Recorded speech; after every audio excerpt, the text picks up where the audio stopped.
go live. So I think we're live on LinkedIn. Hello to anyone who is tuning in on LinkedIn. And we are just starting the live video in Facebook, and we are now live on Facebook too. Hurrah. Great. Hi, everybody. Okay.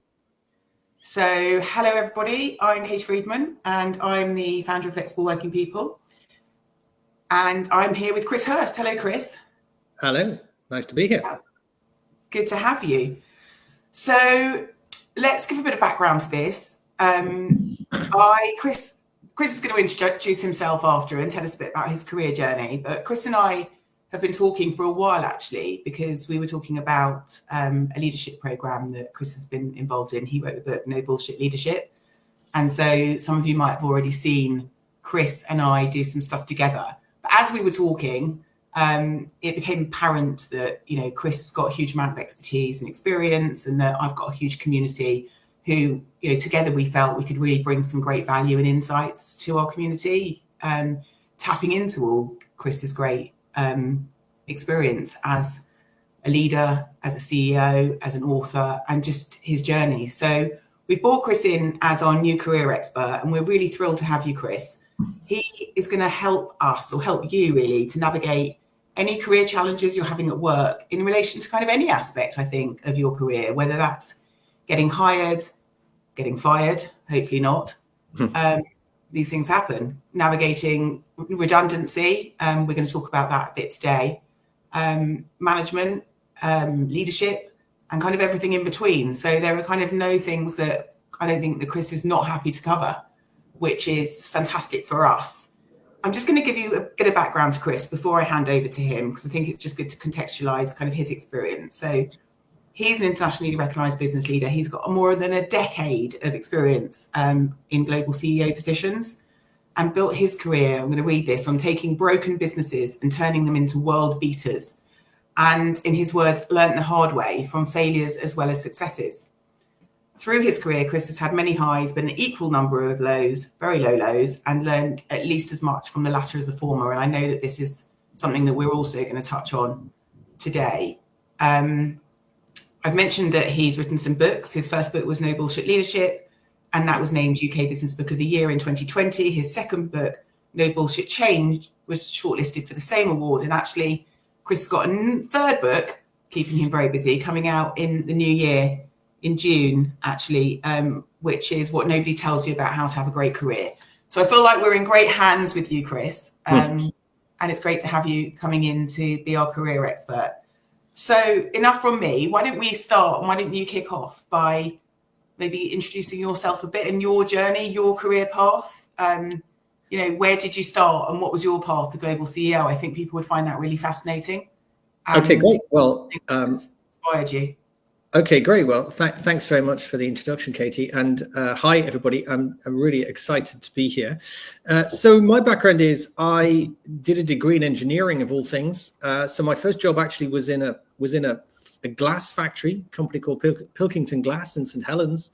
Proper old-fashioned in the sense that it was heavy engineering. There's not a lot of heavy engineering left in this country. So that was my first job. I then did a 4-year degree in engineering. And so at the end of those 5 years, whereas I think some people, when they have a year off between school and university, go and travel around Thailand or whatever it is. I was in a glass factory in St. Helens. And the end of those 5 years, even though I enjoyed all of that time, the one thing I knew with absolute certainty was that I didn't want to work in a factory and I didn't want to be an engineer. So at least I learned something from my degree. And I didn't know what I did want to do, but I think looking back, I think I kind of chose advertising because it seemed as far away from factories and engineering as I could get. Not that it had ever occurred to me that there was a job called advertising prior to that. So anyway, I did that. And I worked in creative agencies. I worked my way up. Maybe we can come and talk about this later in this session or subsequent sessions, but I think I've always been a very ambitious person. I don't think you become a CEO if you're not, no matter what some CEOs claim. So I worked my way up through various creative agencies, BBH, when they were like a super hot agency in London. And I got made managing director of a very broken business. I'm going to skip over this now because we might want to come and talk about failures later on. But I got made managing director at 32 of a very broken business. I was way too young. It's crazy, really, with hindsight. And that, having had a very successful career to that point, I then had a really, really deeply and profoundly painful and unsuccessful period of my career for 6 years. At the end of which I was pretty convinced that I'd screwed my career, and that was not an entirely irrational conclusion to draw, because I'd been hired as part of the solution. I hadn't solved the problem, and I therefore was part of the problem. Short version is I kind of got a bit lucky, I think, and I became CEO. That was my first CEO job at the end in my late 30s. And that was of a creative agency called Grey London, for those that know the industry. That was a really turning point for my career. We took that business and transformed it within 3 years and made it one of the hottest in London. I left there. I'm skipping over pieces because I'm conscious of time, and we might want to come back and pick into some of these in more detail. But then from that point, I guess that was the sort of making of my career, if you like, and that's how those 6 years of failure and I suppose 5 years of success are yin and yang, and I've formed an awful lot of my views on business, on success, on failure, on leadership, on careers during those juxtaposing experiences. And from there, I joined a French-owned business called Havas as European and UK CEO, which a job I did for 3 years. And in 2019, I became global CEO of part of their business, of the creative group of their business. And then in 2022, out of a clear blue sky, or certainly clear blue sky as far as I was concerned, I got made redundant. And that's pretty well up to date. And since then, I've been building a leadership and career consultancy business. Let's call it that. But it did take me a very long time to work out that is what I wanted to do. It was a very, very big shock to me, that experience. So I tried to do that in under 5 minutes. We'll come back to that, because I think that redundancy is a massive shock to anybody that is in that position. I know that I left my big corporate job when I was made redundant, or my job was made redundant back in 2012. And that was a massive career pivot for me and has led me to doing what I do now. So, and there's plenty of people who sit in that boat, and we'll come to that.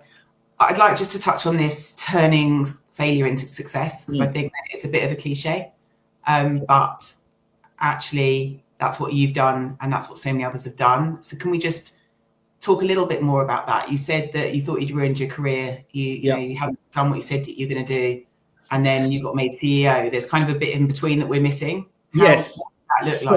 Let me unpack that a bit then. So I get made managing director of this business that was a notoriously unfixable business. And it was a dog of a business. There's no two ways about that. Nobody was in denial about that. And I was hired by a very charismatic CEO.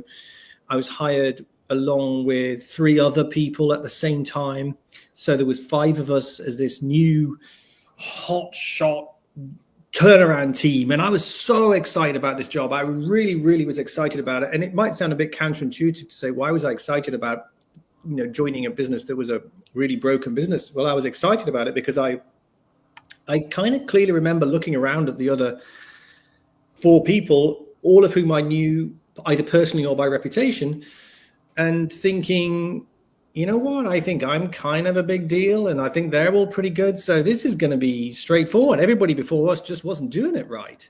And the reality of it is nemesis follows hubris, right? So within 6 months, the CEO who'd hired us all was fired in a very messy and high profile explosion or implosion, depending on what word you want to use.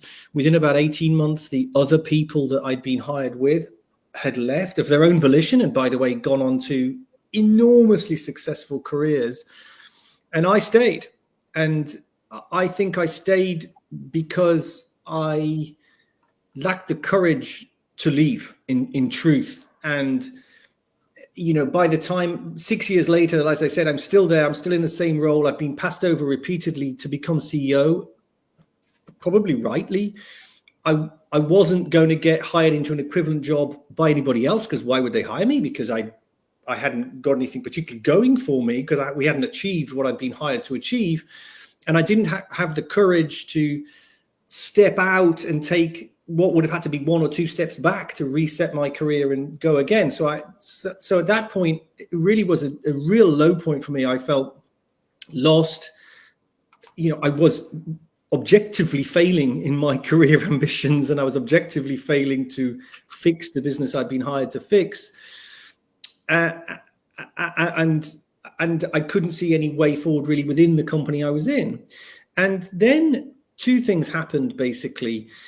They hired another new CEO, which was yet another one again. So I was passed over again, and I was really like, okay, I really did say to myself, okay, I'm going. This is crazy. But they needed me because the person they'd hired hadn't ever worked in an agency before. So I had a little tiny bit of leverage, and I used that to persuade them to let me go and do the advanced management program at Harvard. So I said, okay, I'll stay for a year, but I want you to let me go and do this program. And that changed my life. There is absolutely no question that those 8 weeks changed my life. And they changed my life because I was dislocated from everything in my life. You go to Boston, you're told it's a very regimented lifestyle. Mobile phones weren't that kind of big then. There's no social media. So it was possible to separate yourself in those days. And I remember being able to walk into the lecture rooms, and I suddenly realized when I walked into that room, I could be anybody I wanted to be. I wasn't Chris, who was the managing director of a failing business. I was just Chris, and I could be anybody. And it's an extraordinarily liberating feeling that the things that were holding me back were just stories in my head. If I could walk into that room and feel different, then I could walk into that room and literally be different. And if I could be different there, why couldn't I be different somewhere else? And I've never forgotten that feeling. Of course, you come back to the real world and you don't have quite that sense of almost euphoria, but it never fully goes, or it didn't for me. So that was a real turning point in my life and my career. And then after I got back, the new CEO who they'd hired, his boss retired. So he suddenly finds himself being given an ultimatum, which was, we either promote you into this vacancy, or we hire somebody else. And in those situations, what do? Even though I think he felt it wasn't the right time for him, he took that job, leading to a vacancy, an unexpected vacancy. And I think perhaps because they tried everybody else, they gave the job to me. Or is it because you came back with a new head on your shoulders, thinking I can do this, and a bit of that too? I think it was a bit of both, is the truth, Katie. And to turn it into what did I learn from it? I found myself standing in front of this company, pretty broken business, and I knew what everybody was thinking. And I knew what they were all thinking because I'd been thinking the same thing for 6 years myself, which was, why should we believe you're going to be any different to anybody that went before you, Chris? And this is a key question that leaders at all levels, anybody that running a team in a sense has to answer. And the fact is that I was thinking the same thing myself. I didn't have a good answer to that question, but I knew 3 things with absolute total certainty. Those 3 things were: 1, we were only going to succeed if we had an indivisibly tight team at the top of the business, a team so tight that that's all that mattered. That degree of obsession about team building at the top, I think that's true of virtually every organization. Yeah. Number 2, we weren't going to treat the business's crappy situation as a millstone. We were going to treat it as a liberation. And that was quite easy for me to do because I felt like, from a personal level, I don't think my career can get any happier, so I had nothing to lose. Yeah. And number 3, I knew that we were going to have to make mistakes to get anywhere, but I was absolutely determined, and I said this out loud at every opportunity, that we were not going to repeat the same mistakes that I and others had made over the past 6 years. We were going to make mistakes, but we were going to make mistakes all of our own. And that was the start. That's not all we did. We had to do more than that. And we don't have time to unpack all of that now, but they were 3 very foundational principles that I still believe to this day, to be honest. Yeah. So there's an awful lot to unpack there, and we haven't got time No. to work today. But I think that a lot of those things that you've referenced there are things that we will bring up over the course of this relationship with you and the community. So things like staying in a job because you haven't got the courage to leave. You said, really interesting, how many people stay in jobs because they don't have the courage to leave, or hate their job or hate their boss. Like that's huge. And also taking yourself out of where you were and investing in yourself to come back in stronger is another kind of key point that you just made there. And I think, again, like that's something that we don't do enough of that. So I think we stay in shitty situations, and actually you just said, I had to take myself out of it to get the belief back in myself and take all the noise away. So there's a huge piece there. And then I think that we'll come back to all of those, but let's park it for now. Otherwise, we could spend an hour and a half just unpacking that now.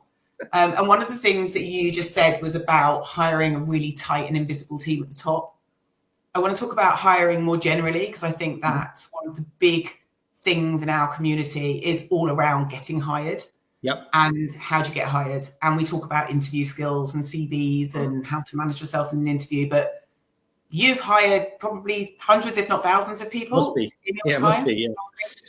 So tell us, Chris, when you are hiring for top talent, what are the things that you're looking for in your hires? How can you turn, when a candidate comes into you and gets interviewed by you, what makes a candidate stand out? And do you go on your gut? Do you go on their experience? Like, talk to us about the hiring process a little bit so people can get a sense of that from you. So I think a lot about this. And by the way, this is, if people are interested, I have actually just posted two videos on YouTube on exactly this. So if people want to have a longer version of this, hunt those out. But I think you can split the hiring process into two. I don't think it's one indivisible whole. You have the application process, and then you have the interview process, and they work quite differently. So in really simple terms, I think of the application process. By that, I mean cover letters, CVs, LinkedIn profiles, that early stage piece.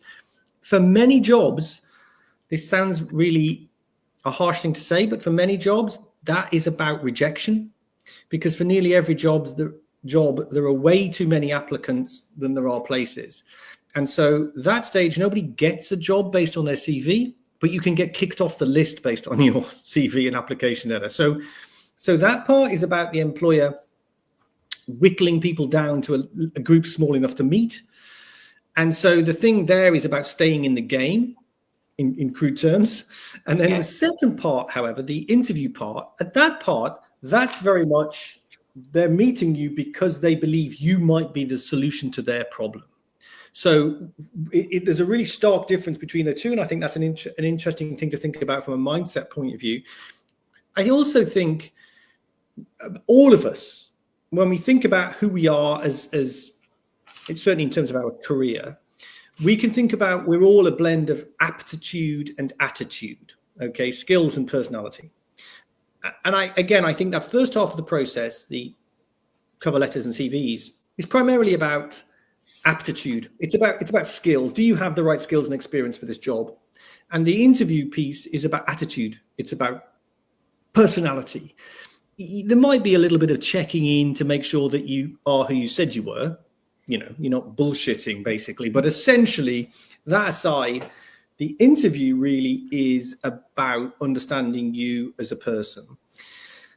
And that means, I think, that there is an element of lotteriness about the first part of that process, which is why very often we have to just, it's a bit of a numbers game. But I actually think that interviews, of course, that you can't guarantee you're going to succeed. But I think it is a process that you can really prepare and practice for. And if you do prepare and practice and understand that part, you can significantly improve your chances of getting hired, not least because the truth is most people don't do those things effectively and well. So given it's a competitive event, you can significantly improve your chances by doing those two things. Now, in terms of what I actually think that most jobs in truth are looking for the same things. And that shouldn't really surprise us because most jobs are just people interacting with people. So when you get to an interview, the things that you're looking for in terms of that as an employer, the things you're looking for is you want people who are going to work hard. You want people who you think are passionate about that role. I know that sounds kind of cheesy, but I'm afraid it's true. Employers want to believe that you really, really are passionate about the thing they do. They want people who are resilient because it works hard. They want people who they think are going to be able to stick it. They want people who are great problem solvers. They want people who are great. I mean, obviously it depends on the position, but they want people who are great team members. So this is an interesting question. We very often talk about leadership, and I'm sure at some point we'll might either here or later we'll talk about leadership. Leaders run teams. That's what leaders do. Leader is a person who's in charge of a team of people, whatever level. That is true. We talk a lot about that through our careers, but for all of us, for nearly all of our careers, we are two things at the same time. We are a team leader, so we are responsible for the careers of other people, but we are also team members. We lead from the middle. Most 99.999% of people who would consider themselves to be leaders also have a boss. So we are leading from the middle. So in an interview, you're looking, even if you're interviewing for quite senior roles, you might be looking for somebody who's a recognizable leader, but that person you're also looking at to say, is that person going to be a great member of my team? Yeah. And so the things people look for in interviews are the things, honestly, we would look for ourselves. There's no great mystique about it. It's people that are going to be hardworking, they're going to be personable, that are going to be problem solvers, that are going to, when the chips are down, they're going to be there at our side. We're going to trust them. We're going to like them. They're going to be honest. I don't think there's a great mystique about it.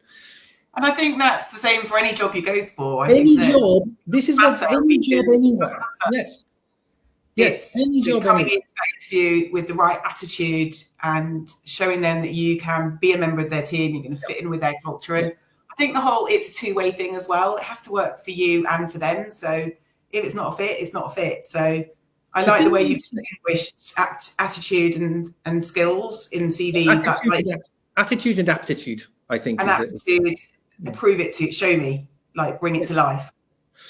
The one thing I'd say as well about interviews, by the way, is like anything, the more you do it, the better you get at it. Okay, the only way we improve at anything really is practicing it, and I think we can practice interviews. And by that, I don't mean dress up and put our suit on and go and get somebody to pretend to interview us. But I think if we do our preparation well, preparation gives us confidence. One of the things that people over-prepare because you feel more confident when you get in the room, and that matters because that will enable you to be more yourself.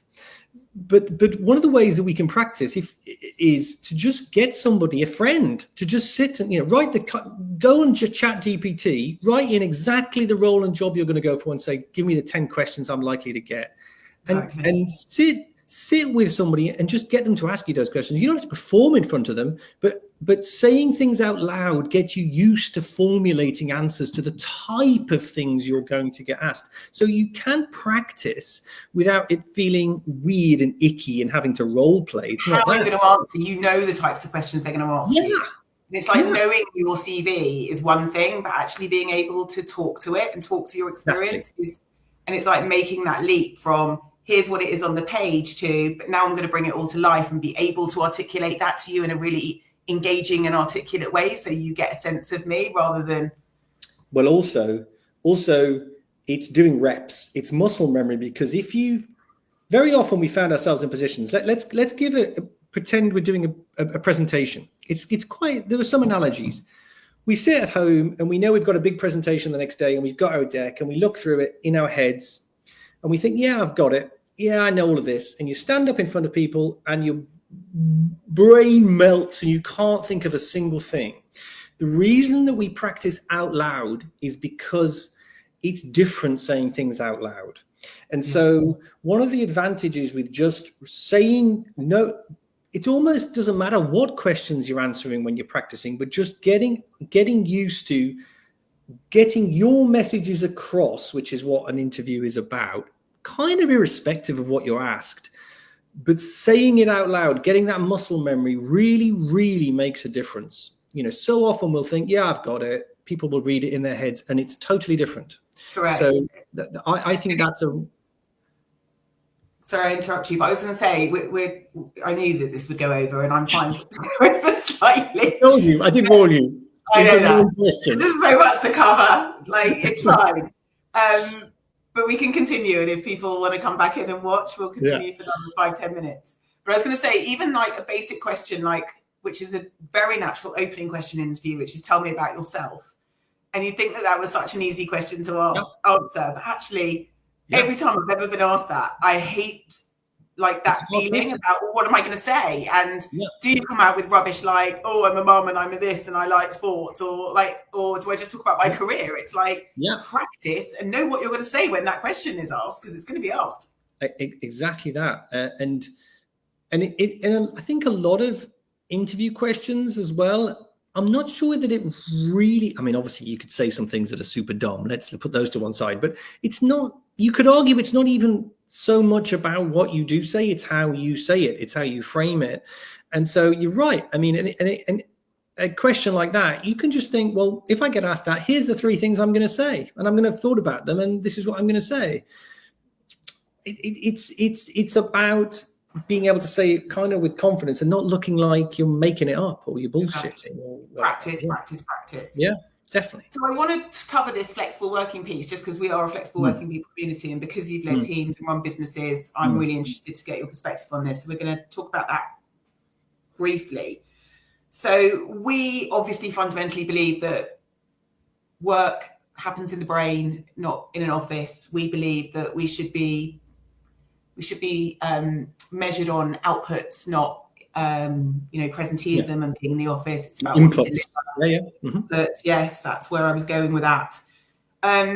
What's your experience of flexible working in the workplaces that you've worked in? Kind of where does that sit with you? I think advertising notoriously has not been a business that has been known to offer the greatest of flexibility. But obviously post-pandemic, things have shifted and changed. Kind of where do you sit with that? It'd be really great to get your perspective.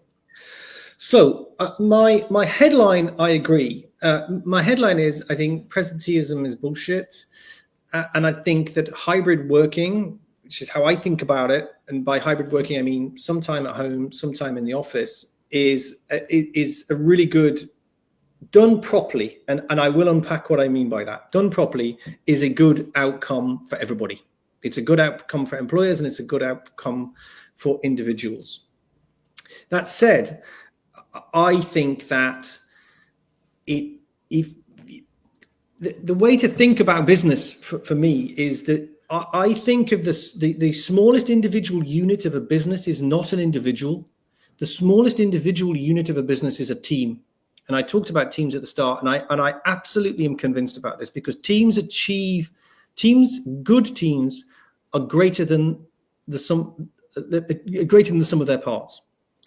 And what businesses need to do is have as many good, well-run teams as they can, which is why I bang on about leadership so much, because that's how you achieve it. And the reason I make this point is because I think it's very difficult to build high-performing teams if those people don't spend enough time together. I think you can get by with people, if you can get by business as usual stuff without people meeting.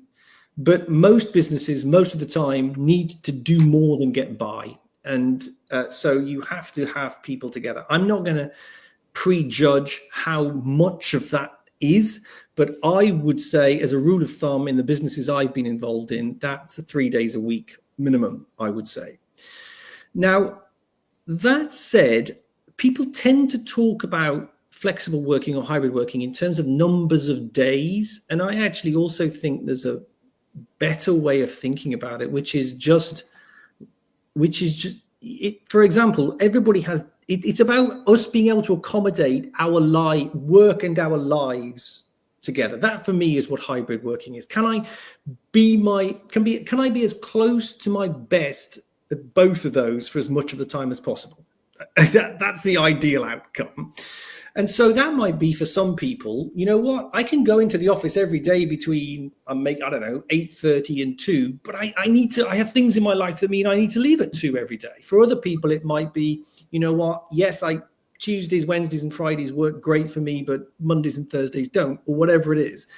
I think that that if you can get to a way of being like that, that's fantastic and it works for everybody. But you do have to have, if you want your business to perform well, and honestly, I think if you are ambitious about your career, you need to be spending enough time with other people in person, because the difference between good teams and bad teams is culture.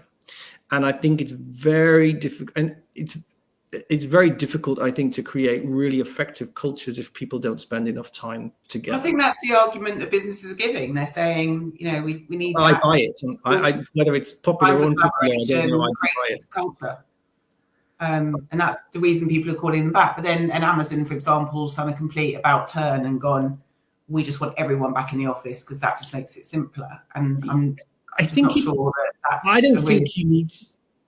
think you need to do that. I really don't.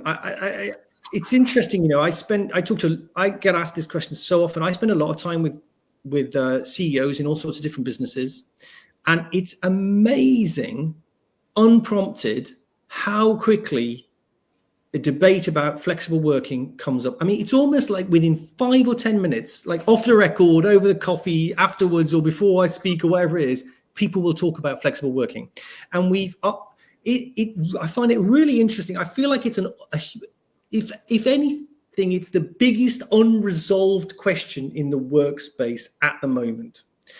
There was a world in 2019 where it was sort of on the, you know, people were a little bit more accepted. It was a bit more accepting to work slightly different patterns, but by and large, people went to work Monday to Friday, 9 to 5. Then suddenly, you know, in 2020, nobody goes to the office, right?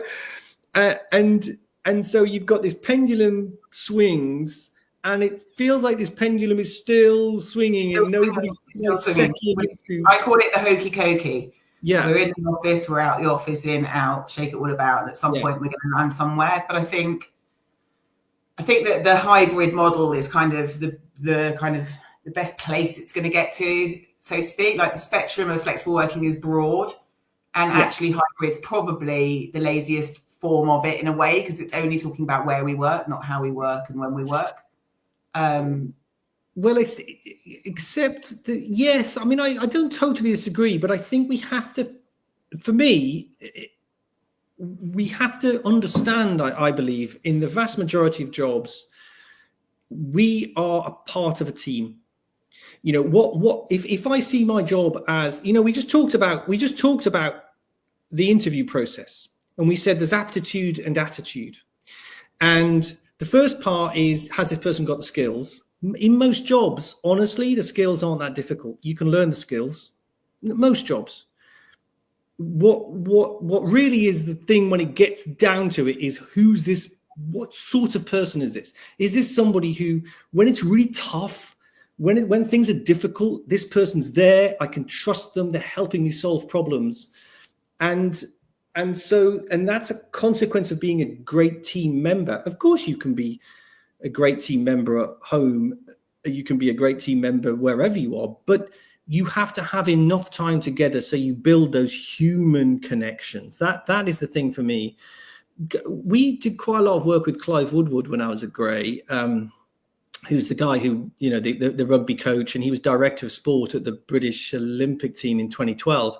And he had, so this is way before this debate crops up, and he had this idea around teamship. And we did it at Grey, and we said, our business is built up of teams. We have lots of teams, and those teams have got somebody in charge of them. And we said, each of you guys, you just go away and work out how you want to work. I'm bored talking about it. You go and work. You go and work that out. You've all got different lives. We've got, in each team, we've got people who are 50 at one end and 25 at the other end, and married and single and all that stuff. You've all got different lives. You know what you have to do. You know, there's going to be no cutting any slack on that. We want high-performing teams. If we're going to be a great business, you guys have got to be brilliant. You know what you've got to do. You work out how to do it. And that for me is what organizations don't do enough of. They, as you say, use a word like hybrid working. But it's okay, fine. But what we should be talking about is how do we as a team agree between ourselves ways of working that suit as many of us as possible for as much of the time. That's the money point, Chris. That is the point. So I think that's the lazy bit was we all just do this and this is the policy, and we all adhere to the policy. The clever bit is when you start breaking down those teams and saying, how are we going to become the most high performing team? What's going to work for us as a team to deliver? What does that look like? And then we start being clever. And not every team might have the same formula, and that's okay. Exactly. So someone's just written on the thread that this would make a great webinar in its own right, and I think that's probably true. In fact, I think we've probably, as a result of this 35 minutes, we've probably created about 10 sub-webinars that we're going to talk about. But then that's the point, isn't it, Chris? Because actually we've talked about, we haven't even touched the surface, and there's just so many different areas. So I'm going to conclude here because we've talked a lot, and you're here to stay, which is good. So this isn't like, this is the first of a series. Absolutely. I love it, actually. If anyone's listening to this and you've kind of gone, Chris has touched on this, or this is really interesting, is drop us a note or drop us a message in the thread and tell us which bits of this conversation you found interesting, and help us, because Chris is here. We're here to sort of go through these things with you and unpack these different dilemmas and things, both from, I think, not just from a employee point of view, but from an employer point of view too. We want to look at both sides of the coin here. So if you're a business and you've got challenges and you're thinking about these things, Chris is equally here to help. So let's just finish with, we have talked about lots of different aspects, but you are here to bring your insights. What sort of areas and topics do you want to be helping the community with? What are the things that you think mostly you can bring? So I'm going to slightly treat that like an interview question and dodge it. I think that what I can do, and the way I find that I've been able to help people, is that I think I'm a good simplifier and clarifier. That's what I think I can do. So I understand. So I'm pretty happy to try and help with any aspect in reality of stuff to do with careers and leadership. And most of that boils down to, often the ways I think that I find I can help is by stripping out a lot of the bullshit that surrounds a lot of those subjects and trying to get back to the heart of what really matters. And I'm assuming for most of your community, they're people who are very serious about their careers. We're ambitious, and by the way, ambitious doesn't necessarily have to mean I want to get lots of promotions, but we all have our thing that we want to achieve. But also people, it's how we are able to succeed in our career whilst also managing all the rest of our life as well. And I do have this unproven theory that most people, and I include myself in this, by the way, but most people probably spend about 20% of their time at work on the stuff that really matters most. And even if just by taking that 20% and making it 30% or 40%, so spending our time on the things that really matter and less just guff filler bullshit, that would make such a difference to our lives and careers and such a difference to the businesses we work within. So much of what we do at work is autopilot. I reckon everybody could look at their diary on a Monday morning and take out 10%, and 10% is half a day. I mean, and nobody would even notice, and it would make no difference at all. And, I think stuff like that, giving people the confidence and freedom and clarity to achieve what they want to achieve. And that's the perfect episode for today's first live. We are going to be coming back in. We were said in the new year, but I'm getting excited now, and we might have to bring that forward to before the new year to start to do our next session. Around. So we'll talk about that. So I think the first session is going to be, because this has been a lot of me and Chris talking, me and Chris. And what we're going to do next is open this up and have you come in, and I'm going to give you access to Chris.